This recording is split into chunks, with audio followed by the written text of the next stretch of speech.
Magandang gabi. Good evening, Luzon, Visayas, Mindanao.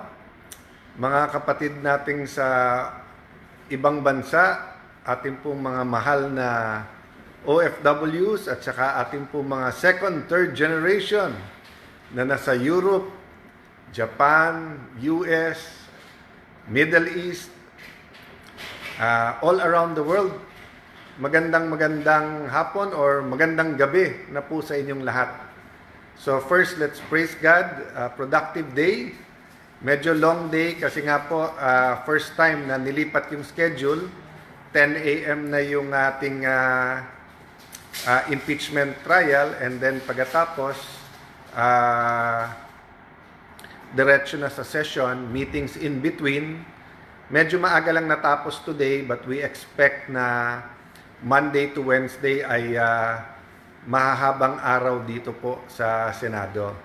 So let me start out by praising God na sa pamamagitan ng mga pagsubok na ating pinagdadaanan, malalim ang pagdadasal, pag-iisip, repentance ng ating pong gobyerno, ng ating mga kababayan. For example po, dahil sa flood control scandal, at parati itong paulit-ulit na binabanggit, kahit ang ating Pangulo, inuna po ito sa SONA kahapon, ibig sabihin po, ito'y top of mind. So ang nangyayari po, everyone is praying. Sana Lord magbago Pilipinas. Sana may accountability. Sana lahat lumabas.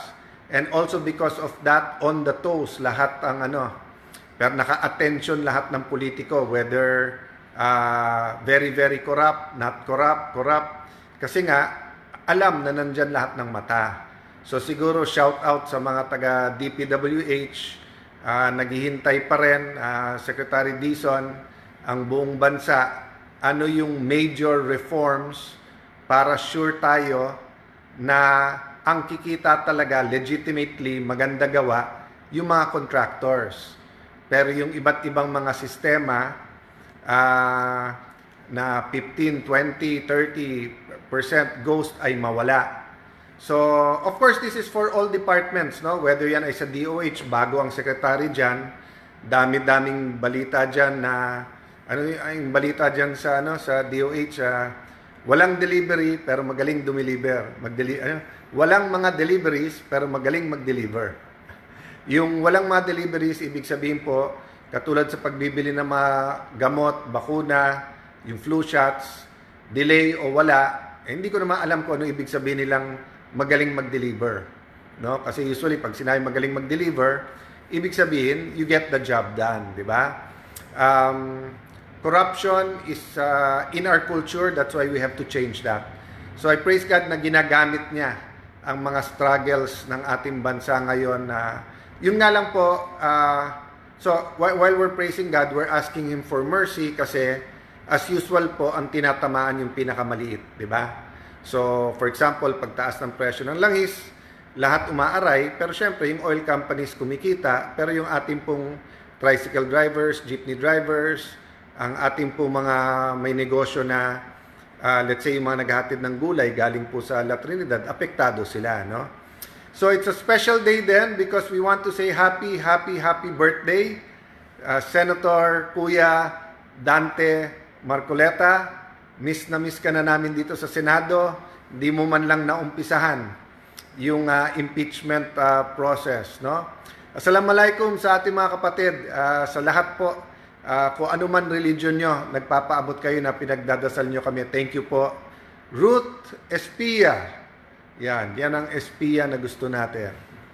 E.G. Bart, Zenith, Gonzaga, Hasley Garcia, Juan Pano, Laban. Yes, Laban po. Iba't ibang paraan po ng paglaban, ha. Yung minsan quiet tayo pero nagre-research, nagdadasal. Yung pong minsan more paperwork. Yung minsan going to other areas, magkaroon ng forum. Siyempre may protest rallies. Of course, napakalaking bagay sa atin ng social media at kayo lahat. I really pray that the Lord Holy Spirit will really touch all of you, all of us, at talagang mas maintindihan natin na nangyayari. Romel, maayong hapon, maayong gabi sa inyong tanan dyan sa Davao City. Ayan, mga taga California, nanonood din daw. Mga taga Polomonok, shout out sa mga taga South Cotabato. At saka syempre po yung sunod-sunod tinatamaan ng iba't ibang mga linog o mga earthquake. Praying for you po. Andy Borja Bianes. Sabi niya dun sa nagko-comment, wag na manood. Actually, nagtataka nga ako sa ganon, di ba? Kasi wala naman nagpipilit na manood ka ng Facebook na may Facebook or YouTube na may YouTube. Pero minsan may Shane, alaykum assalam sa iyo. Nagtataka ako nga bakit yung iban manunood para mangbuisit lang. Hindi naman tayo nabubuisit because open naman to sa lahat, no? So, shout out kay Senator Marcoleta. Alam ko naman hindi siya nakakapanood. Siguro kung may bibisita sa kanya, pakikamusta kami. But nag-react si Auntie Claire at mag-ano lang ako, no? Rejoinder lang. Pumalag siya na tinawag kong political prisoner. Bakit ko po tinawag na political prisoner? And it's a democracy, no? Malaya naman tayo mag-discuss, okay? I have faith in our justice system. Abogado ko. So whether yan ay Supreme Court, CA, Court of Tax Appeals, yan po ay Sandigan Bayan, yan po ay mga piskalya under the DOJ. Ako'y naniniwala sa system of justice natin. It's not perfect. We're here as officers of the court. We should protect, we should encourage, we should make it stronger. Ang sinasabi ko po, lahat po na weaponize. So si Senator Jinggoy, hindi ko na ulitin yung napakarami ko nang sinabi. Siya na magsasabi sa inyo, sabi niya sa tamang panahon, ilalabas niya yung ebidensya na yun nga na kung sumama siya sa kabilang side o sa administrasyon, hindi na dapat siya nakulong. O si Senator Marcoleta, nagkakaisa naman po tayong lahat siguro, karamihan sa atin, karamihan ng lawyers na paano naging plunder yung donation sa eleksyon. Nung isang araw, kinikwento ko nga sa mga kaibigan ko, talagang, alam mo, hindi kami nagkakausap ni Mike Defensor. Nagkita kami sa hearing, pero taon din, hindi kami, minsan to common friends, kamusta kayo, ganyan, pero hindi kami nagkakausap, no? Madalas kami magkausap nung speaker pa ako, and then yung last, hanggang 2022. After that, busy siya, busy ako, may kanya-kanyang mga gawain, lugar. But sabi ko nga, nung kinulong siya, bakit plunder din yung sa kanya? Let me explain that to you guys. So for example, may kandidato. Wala pang campaign period. Iikot sa buong Pilipinas. 1 million kayo na nag-donate ng 50 pesos para yung sa pangmerienda niya, pamasahe, etc. So plunder ba yon? Tapos lahat na nagbigay ng 50 pesos, plunder yon. So di ba meron din po tumakbo, palugaw. Okay po yung lugaw.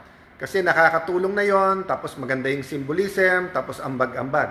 So kung yung kandidato na yon hindi pa nag-file, pero nagpalugaw sa bawat lugar natin, tapos umabot ng 50 million. So lahat ng nagpalugaw, plunder na yon. So makikita nyo po, iba pa yung kay Senator Marcoleta, iba pa yung kay Mike Defensor. Paano naging plunder yung kay Mike Defensor? Whether he gave 1 peso or 20 million pesos, di ba? So kung kinasuhan nyo siya ng direct or indirect bribery, pero available kasi yun eh. 'Di ba? Tapos makikita niyo naman po bilangin niyo yung kinakasuhan sa administrasyon versus sa opposition. Napanood ko ng isang araw, nagagalit na naman ang NBI director kasi doon daw sa fake news. Kung tinignan lang daw ng mabuti yung pangalan doon sa sinasabing mansion sa Amerika, sana hindi na nagkaganito. And I agree with him na kung magfa-fact check, hindi mangyayari. Pero ang problema kay Director Matibag, hindi niya ginagawa yung sinasabi niya. 'Di ba? What he preaches, he doesn't act on. Why? Bilangin niyo nga lahat ng press release, lahat ng pinagsasabi niya about the SEA Games, hindi daw liquidated o nakita niya, iba't ibang ahensya fully liquidated. Yung amounts na binibigay niya pa iba-iba. Tapos mali-mali naman pala. Tapos si ganito involved, bakit ganito, bakit ganyan. Kung nag-imbestiga ng tahimik at nag-fact check, hindi mali-mali, 'di ba? Tapos ganun din na admonish siya dito ni Senator ng aming presiding officer, Senator Escudero, umuo siya Sabi niya, yes sir, I understand. So, ibig sabihin, hindi siya bawal mag-imbestiga, pero wag kang announce kasi it is considered intimidating yung mga judges, apektado yung impeachment court. O anong ginawa niya? Sunod-sunod pa rin yung announcement, hindi ko isa-isin. But, yun, Ate Claire, ang panuurin at tignan mo. You know, when I was in the administration, not only in the Senate, sa Department of Foreign Affairs, pero paglipat ko as Speaker of the House, paano ko po nakikita yung iba kong ginagawa at na-judge? I try to step into the shoes of the opposite side. So yun ang ano ko kay, of course, trabaho ni Claire na, ni Yusek Claire na mag-defend, di ba? But yung defense kasi niya may judgment. So ang problema, pag may judgment, i-judge din. So kung titignan mo po, ilagay niya muna shoes niya sa opposition ngayon. O subukan mo, Ate Claire, i-criticize mo ng matindi yung administrasyon, tignan natin mangyayari sa iyo. 'Di ba? So kami we're just making it light, pero hindi po madali ang buhay ng isang opposition, isang nasa opposition ngayon. Mabigat po, yung mabigat lang makita namin mga kasamahan namin na panay non-bailable yung kinaso. Makita po namin mga kasamahan namin na kung hindi sila mismo mga nakapaligid sa kanila ay pressure. So having said all of that, I won't focus on that kasi kung nandito po si Senator Bato, kung nandito po si Senator Marcoleta, kung nandito po si Senator Jinggoy, ang pag-uusapan namin sa zona at kontrasona, saan ba tayo nagkakaisa? For example, taas ng presyo ng bilihin. Kailangan talaga magkaisa at hanapan ng solusyon yon. Yung mga nakakakuha ng ayuda, good for you. Pero mas maraming hindi nakakakuha. So ang question, lalo dun sa may small businesses, may kalenderya, may barberya, nakabili ka ng motor, so ginagamit mo yung motor sa negosyo. Pati mga restaurant, hindi lang mga kandilerya, no? Hindi lang mga pagupitan o parlor na maliliit, no? Maraming mga negosyo ngayon nahihirapan at walang pantawid na puhunan, di ba? So, whether yan ay sa palengke, whether yan ay turo-turo, whether yan ay barbecuehan, sa amin meron pa rin yung mga pushcart, tapos nandun yung mga fishball, etc. They are one sickness away or 1, 2, 3 days away from hindi nakapagtrabaho, then they're in poverty. Actually, pati middle class pagka tinamaan ka ng matinding sakit, tapos medyo mahal yung treatment at saka hindi ka makapagtrabaho, from being middle class, biglang poverty na ulit, no? And again, I'm not pointing fingers, not saying this administration or this president or this Senate, we're equally guilty dyan, lahat ng nasa gobyerno, kasi whatever we have now, yan ang tinanim natin Tinanim 10 years ago, 20 years ago, 40 years ago. So, bago lang ako umuwi, I wanna remind everyone, faith moves mountains, so huwag kayong mawawalan ng pag-asa. Number 2, prayers matter. A community, the body of Christ praying together matters. Yung mga nasa ibang religion, pagsasama-sama at pagdadasal. Pray for our enemies, not only our friends, di ba? Sabi nga nila, di ba? Yung diplomacy, nakikibati ka sa kalaban, hindi sa kakampi. So, ganun din, pag-pray natin, hindi lang yung kakampi natin, pero pati yung kabilang side. But I'll continue talking about many things. Tutuloy po natin yung laban. Minsan lang po, syempre, napupunta sa medyo nagkakaalaskahan kasi nga nandun, so pasensya na po kayo. Minsan, dala din ng damdamin. But most of the time po, we will hihimayin natin yung issues. But sabi ko nga sa inyo, Monday to Wednesday, pinipilit ko na less political kasi nasa impeachment tayo. So, Cheche Bihag, Ramos Gelay, Daisy Hill Country, yan, E.G. Bart, Lizelle Mansueto, magandang gabi sa inyo.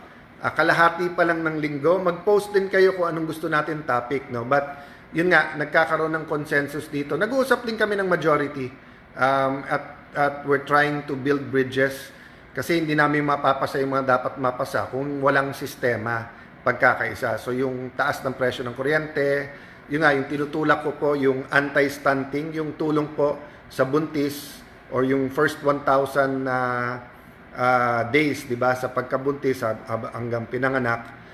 Tama ka, dahil yan, Dizon, God is watching. Siguro yan po ang itali natin sa integrity. Ang meaning ng integrity is doing the same thing even if no one is watching. So, let's remember, God is always watching. Thank you, Cedric Fardo. It means much to me, everyone na nagpapahayag ng support. Henry Gonzalez, maraming nanonood. Sabi yung ibang senador na to, prosecution senator judge. Yung iba nanonood, depends, ganyan. Diba? So, look at the issues. Matagal pa to. Pray for everyone. Ganyan talaga sa mga impeachment. But you never know kung ano talaga ang saloobin ng bawat isang senator judge. Salamat sa lahat ng Tagigenyo, sa mga nagmamahal sa Tagig, sa mga pupunta sa Tagig. I will just keep telling you guys, no? To my knowledge, walang malalaking anomalya dyan. It's unfair na i-compare tayo dun sa nangyari sa Bulacan. But I believe time and the truth will bear us out, di ba? So, maniwala lang tayo sa proseso. Thank you, Dupac Ace. Ingat pa uwi. Actually, nagte-text na si Lani. Tinitignan ko lang kung marami pa rin siyang lakad. God bless you guys. Good night po.